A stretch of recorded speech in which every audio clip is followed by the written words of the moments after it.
El 10 de junio, nuestra iglesia recuerda a la beata Ana María Taigi, patrona de las madres de familia. Año 1867, Italia. Durante el siglo XIX, una de las mujeres más populares y de mayor fama de santidad en Roma fue Ana María Taigi, una sirvienta, esposa de un obrero. Nació en el año 1729 en Siena, Italia.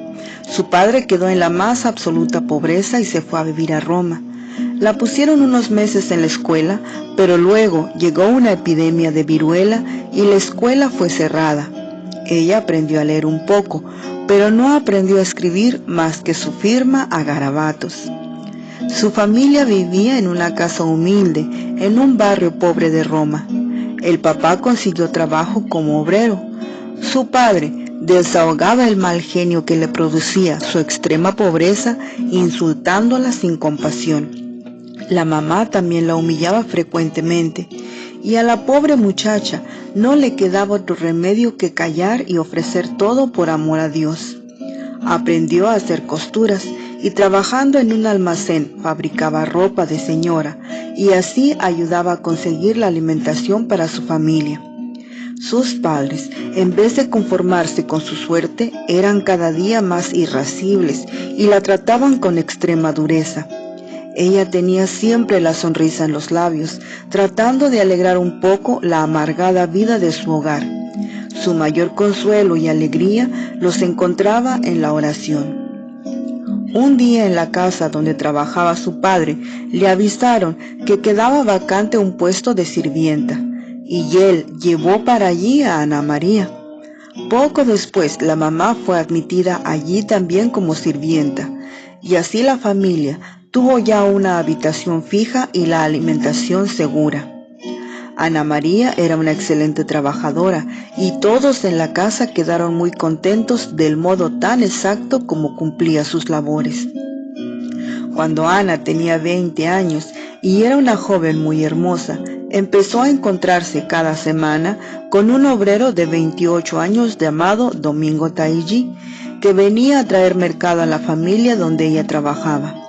Se enamoraron y se casaron. Él era tosco, mal geniado y duro de carácter, pero buen trabajador, y ella lo irá transformando poco a poco en un buen cristiano.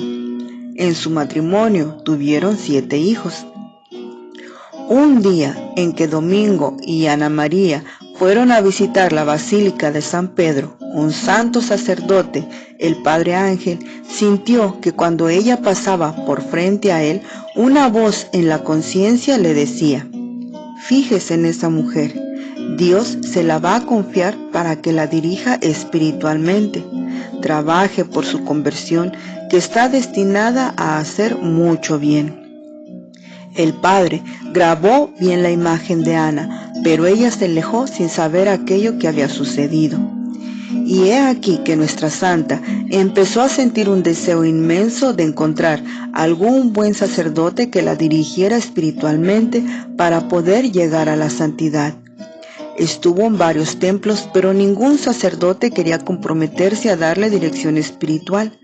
Además, era una simple sirvienta analfabeta y llena de hijos. Pocas esperanzas podía dar una mujer de tal clase.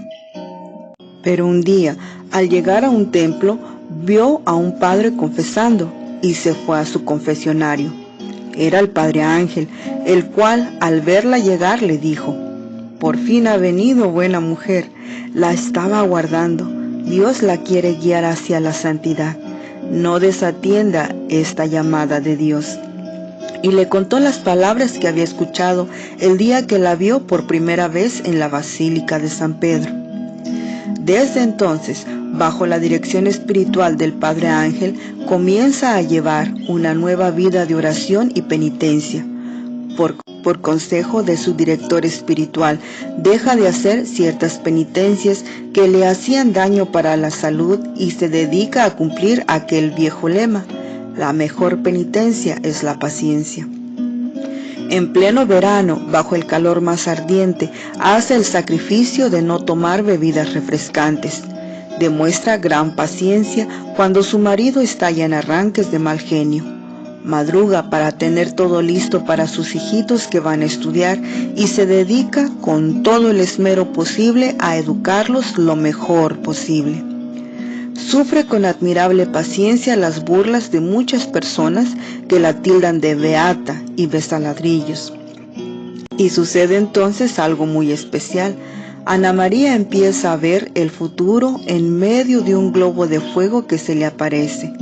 Y a su casa llegan a consultarle personas de todas las clases sociales, cardenales, sacerdotes, obreros y gente de las más diversas profesiones. A unos anuncia lo que les va a suceder y a otros lo que ya les sucedió, y a todos da admirables consejos. Ella, que ni siquiera sabe firmar. Domingo Taiji dejó escrito esto: cuando llegaba a mi casa, la encontraba llena de gente desconocida que venía a consultarle a mi mujer, pero ella, tan pronto me veía, dejaba a cualquiera, aunque fuera un monseñor o una gran señora, y se iba a atenderme y a servirme la comida y a ayudarme con ese inmenso cariño de esposa que siempre tuvo para conmigo. Para mí y para mis hijos, Ana María era la felicidad de la familia. Ella mantenía la paz en el hogar, a pesar de que éramos bastantes y de muy diversos temperamentos. La nuera era muy mandona y autoritaria y la hacía sufrir bastante, pero jamás Ana María demostraba ira o mal genio. Hacía las observaciones y correcciones que tenía que hacer, pero con la más exquisita amabilidad. A veces yo llegaba a casa cansada y de mal humor, y estallaba en arrebatos de ira, pero ella sabía tratarme de tal manera que yo tenía que calmarme al muy poco rato. Cada mañana nos reunía a todos en casa para una pequeña oración, y cada noche nos volvía a reunir para la lectura de un libro espiritual. A los niños los llevaba siempre a la Santa Misa los domingos y se esmeraba mucho en que recibieran la mejor educación posible. Para llevarla a la santidad, Dios le permitió muy fuertes sufrimientos que ella ofrecía siempre por la conversión de los pecadores.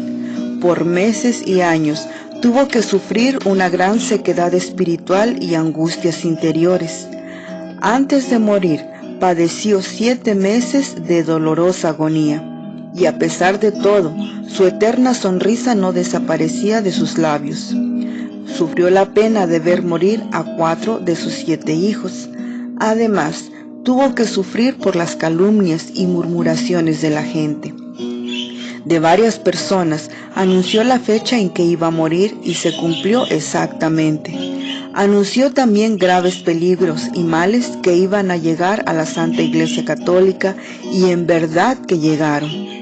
Pidió a Dios y obtuvo de él que mientras que ella viviera no llegara la peste del tifo negro a Roma, y así sucedió. A los 8 días de su muerte llegó a Roma la terrible peste. Murió el 9 de junio de 1867 a la edad de 68 años. Por su intercesión se han obtenido maravillosos milagros. Su cuerpo se conserva incorrupto en Roma. Señor y Padre nuestro, concédenos un conocimiento profundo y un amor intenso a tu santo nombre, semejantes a los que le diste a la beata Ana María Taiji, para que así, sirviéndote con sinceridad y lealtad a ejemplo suyo, también nosotros te agrademos con nuestra fe y con nuestras obras. Por Jesucristo nuestro Señor. Beata Ana María Taiji, ruega por nosotros. Amén.